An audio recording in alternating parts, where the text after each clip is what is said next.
ሰላም ሰላም ውድ የዩኒት ስኩል ቤተሰቦች በዚህ ቻናል ትምህርቶችን በኦንላይን እያስተማርን እንገኛለን። የምናስተምራቸው ትምህርቶችም አማርኛ፣ እንግሊዘኛ፣ ሂሳብና ሌሎችንም ትምህርቶች በማስተማር ላይ እንገኛለን። ለመማር የምትፈልጉ ቤተሰቦቻችን ቪዲዮ ላይ ባስቀመጥነው ስልክ ወይም በኢሞ፣ በቴሌግራም፣ በዋትስአፕ በሌሎችም የሚዲያ አማራጮች ሃሎ ይበሉን፣ ይደውሉልን፣ ይማሩ። በዛሬ ትምህርታችን ቪዲዮአችን ደግሞ ይጀላችሁ የመጣው የተለያዩ የስንብት ቃላቶችን እንዴት በቀላል መንገድ በእንግሊዘኛ መግለጽ እንደምንችል እንማማራለን።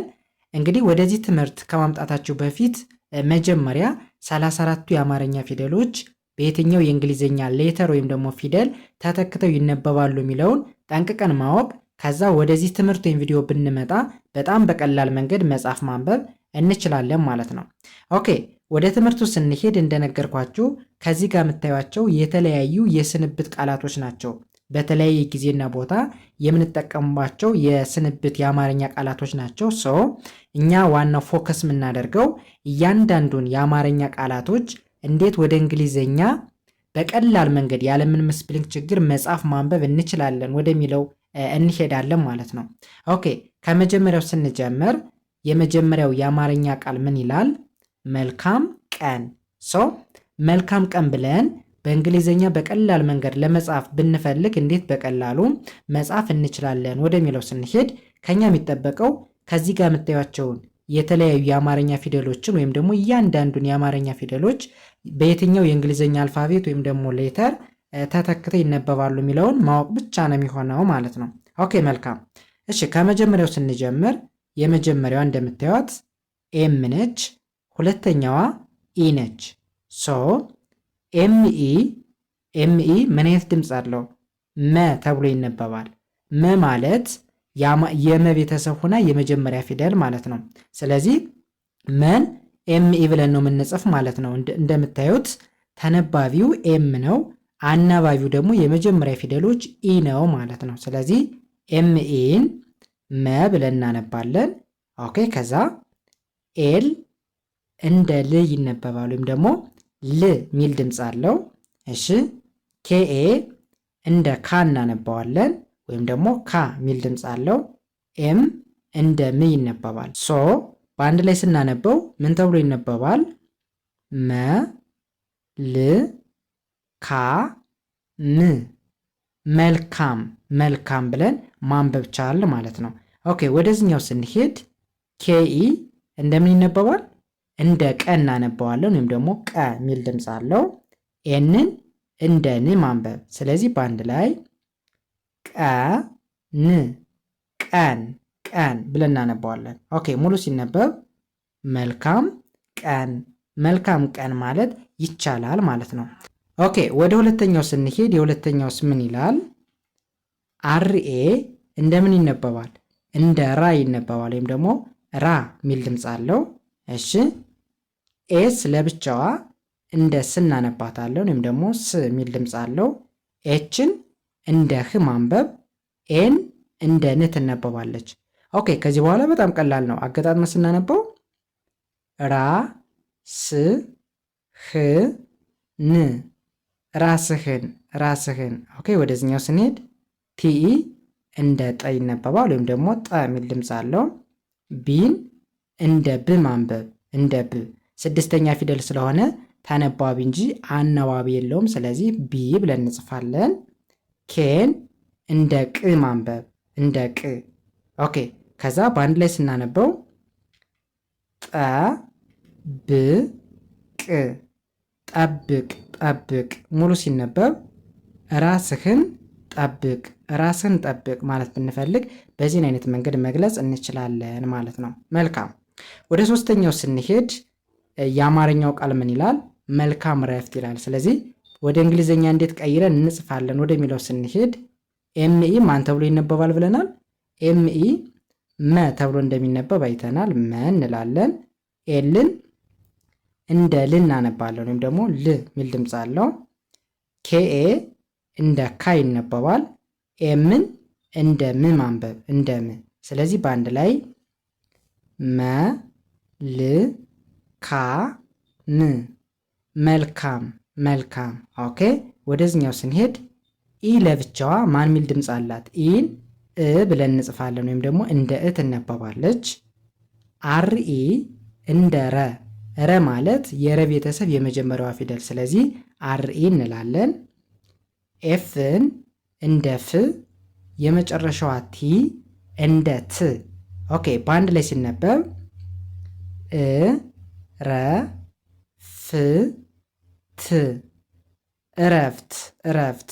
ኦኬ ሙሉ ስናነብ መልካም እረፍት መልካም እረፍት ተብሎ ይነበባል። ኦኬ ወደሚቀጥለው ስንሄድ የሚቀጥለውስ ምን ይላል? ኤስኢ ማን ተብሎ ይነበባል?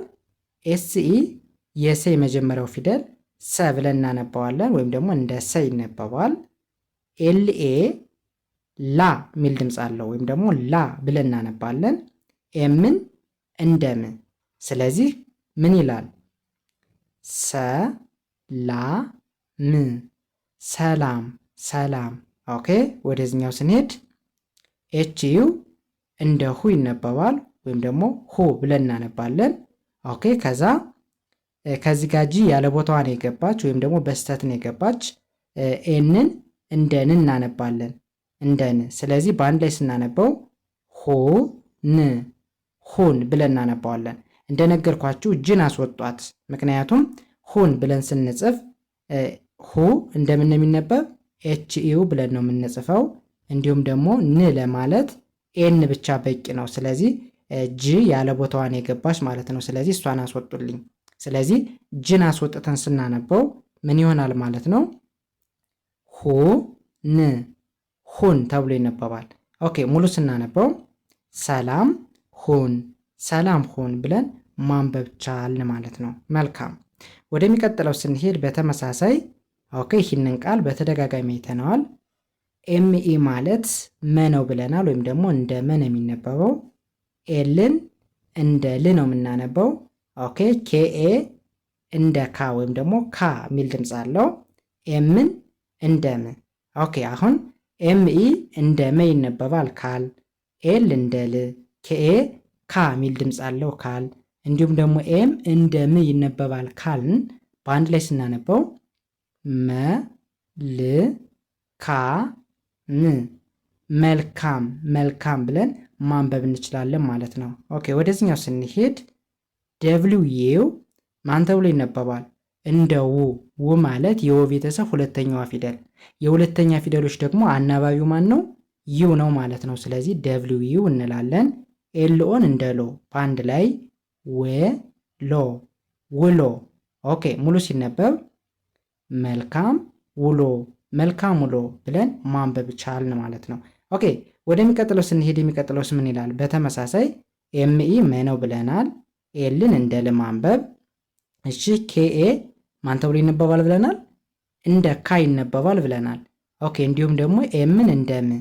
ስለዚህ በአንድ ላይ መ ል ካ ም መልካም መልካም። ኦኬ ይህስ ምን ይላል? ጂዩ ሁሌም ዩ ካለች ሁለተኛ ፊደል መሆኑን ማስታወስ ይኖርብናል። ዩ ምትባል አናባቢ ካለች ማለት ነው። ስለዚህ ጂዩ ከሆነ እንደ ጉ እናነባዋለን።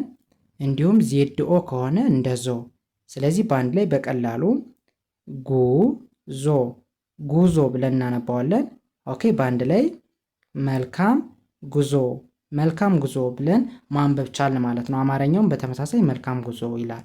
ኦኬ ይህም በዚህ ካየን ወደዚህኛው ስንሄድ ኦኬ ኤምኢን እንደ መ ማንበብ ብለናል። ኤልን እንደ ል፣ ኬኤ እንደ ካ፣ ኤም እንደ ም። ኦኬ ከዚህ በኋላ በቀላሉ መ ል ካ ም መልካም ብለን አነበብ ነው። እሺ ይህስ ምን ይላል? ኤንኢ እንደ ነ፣ ደብሊው እንደ ው። ስለዚህ በአንድ ላይ ው ነው። ኦኬ ሙሉ ሲነበብ መልካም ነው መልካም ነው ብዬ ማንበብ እችላለሁ። መልካም እነዚህም በዚህ ካየን ወደሚቀጥለው ስንሄድ ሂስ ምን ይላል? ኦኬ አሁን ከዚህ ጋር ደግሞ ኤ ነች ቀድሜ የመጣች። ስለዚህ ኤን ለብቻዋ እንደ አ እናነባለን ወይም ደግሞ አ የሚል ድምፅ አለው። አር አይን እንደ ሪ እናነባለን። ኤፍን እንደ ፍ በአንድ ላይ አ ሪ ፍ አሪፍ አሪፍ። ኦኬ ይህስ ምን ይላል? ደብሊዩ እንደምን ይነበባል ብለናል? እንደ ው፣ ኤልኦ እንደ ሎ፣ በአንድ ላይ ውሎ ውሎ። ሙሉ ሲነበብ አሪፍ ውሎ አሪፍ ውሎ ብዬ አነባዋለሁ። ኦኬ ወደ ሁለተኛው ስንሄድ ሁለተኛውስ ምን ይላል? ኤስኢ ማለት እንደ ሰ ነው የሚነበበው። ኦኬ ከዛ ኤልኤ ስንል እንደ ላ ወይም ደግሞ ላ የሚል ድምፅ አለው። ኤምን እንደ ም። ኦኬ ከዚህ በኋላ በቀላሉ ሰ ላ ም ሰላም ሰላም። ኦኬ ይህስ ምን ይላል? ኤንኢ ማለት ነ ማለት ነው። እንዲሁም ኤች ለብቻዋ እንደ ህ ነው የምናነባት። ሶ በአንድ ላይ ነ ህ ነህ። ኦኬ ሙሉን ሳነበው ሰላም ነህ ሰላም ነህ ብዬ አነባዋለሁ። ኦኬ ወደዚህኛው ስንሄድኛውስ ምን ይላል? ኢን እንደ እ ማንበብ እንደሚቻል አይተናል። ኤስኤች እንደ ሺ በአንድ ላይ ምን ይላል? እሺ እሺ ብለን እናነባለን። እሺ ወደዚህኛው ስንሄድ ሲኤችኤ እንደ ቻ የመጨረሻዋ ደብሊው እንደ ው በአንድ ላይ ቻው ቻው። ኦኬ ሙሉ ሲነበብ እሺ ቻው እሺ ቻው ብዬ አነባዋለሁ። ኦኬ ወደሚቀጥለው ስንሄድ ይህስ ምን ይላል? ዲኢ እንደምን ይነበባል? እንደ ደ ማንበብ። ኦኬ ከዛ ኤችን እንደ ህ ኤንኤ እንደ ና በአንድ ላይ ደ ህ ና ደህና ደህና። ኦኬ ከዛ ኤችዩን ሁ ብለን እናነባለን። ኤንን እንደ ን በአንድ ላይ ሁን ሁን ብለን እናነባዋለን። ኦኬ ሙሉ ሲነበብ ምን ይሆናል? ደህና ሁን ደህና ሁን ብለን ማንበብ እንችላለን። ኦኬ ወደዚህኛው ስንሄድኛውስ ምን ይላል? ኤ እንደምትነበብ አይተናል። እንደ አ፣ አር አይ እንደ ሪ፣ ኤፍ እንደ ፍ በአንድ ላይ አ ሪ ፍ አሪፍ። ኦኬ ከዛ ኤንኢን እንደ ነ፣ ደብሊውን እንደው በአንድ ላይ የምንበለው ነው ነው ብለን እናነባዋለን። ኦኬ ሙሉ ሲነበብ አሪፍ ነው ብዬ አነባዋለሁ። እሺ ይህስ ምን ይላል? በተደጋጋሚ ያየነው ቃል ነው። ኤምኢ እንደ መ፣ ኤል እንደ ል፣ ኬኤ እንደ ካ፣ ኤም እንደ ም በአንድ ላይ መ ል ካ ም መልካም መልካም ብዬ አነባዋለሁ። በአማርኛው መልካም ይላል። ኦኬ ወደ መጨረሻው ስንሄድ ኬኦ ማለት ቆ ማለት ነው። ኤን ማለት ደግሞ ን ማለት ነው። ጄኦ ማለት እንደ ጆ በአንድ ላይ ምን ይላል? ቆ ን ጆ ቆንጆ ቆንጆ። ከዛ ጂአይን እንደ ጊ፣ ዜዲ እንደ ዜ በአንድ ላይ ጊዜ ጊዜ። ሙሉ ሲነበብ ቆንጆ ጊዜ ብለን ማንበብ ቻልን ማለት ነው። ሶ በእንደዚህን አይነት መንገድ መለማመድ ከቻልነን በእርግጠኝነት በአጭር ቀን ውስጥ አማርኛን በእንግሊዘኛ በቀላሉ ያለምንም ስፔሊንግ ችግር መጻፍ ማንበብ እንችላለን። የዛሬ ትምህርታችን የቪዲዮአችን ይህንን ይመስል ነበር። ቀጣይ በሌላ ትምህርት ወይም ቪዲዮ እስከምንገናኝ በያላችሁበት ሰናይ ጊዜ ተመኘው። ሰላም ሁኑ።